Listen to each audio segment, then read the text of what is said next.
Nilusob na nga nina Ramon ang bahay nga sa San Dimas ni Rigor at David at hindi na nga niya tatapusin ang araw na ito na hindi niya mapapatay nga ang dalawang ito. Kaya naman sa di inaasahan ay magkakatagpo rin ng landas ito ngang si Tanggol at itong si Ramon Montenegro. Kaya naman dahil nga dito ay mabibigla rin sila dahil pareho umano silang kinakalaban. Kaya sasabihin nga nito ni Ramon, si Tanggol, na sabay-sabay nilang tatapusin nga itong mag-ama dahil kailangan umano nilang magbayad sa lahat ng kasinungalingang ginagawa nila. Kaya ngayon nga ay nagsanib force na nga ang mag-ama upang tapusin ang dalawa. Magmakaawa nga rin itong si Marites na tigilan na ito dahil kapatid pa rin ito ni Tanggol.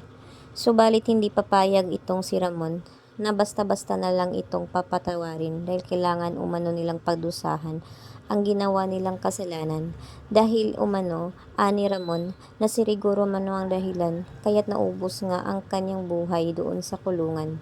Kaya ngayon ay hindi nga siya papayag na makakawala pa nga ito ngang si Tanggol dito sa kanya dahil kukunin na rin niya itong si Tanggol at sa kanyang ngaraw papatayin itong ngang si Rigor at itong si David.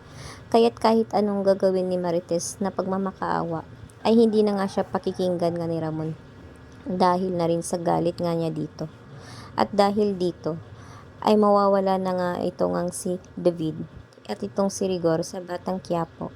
Kaya naman dahil dito matutuwa naman itong si Tanggol dahil sa wakas ay kasama na niya itong ang si Ramon Montenegro.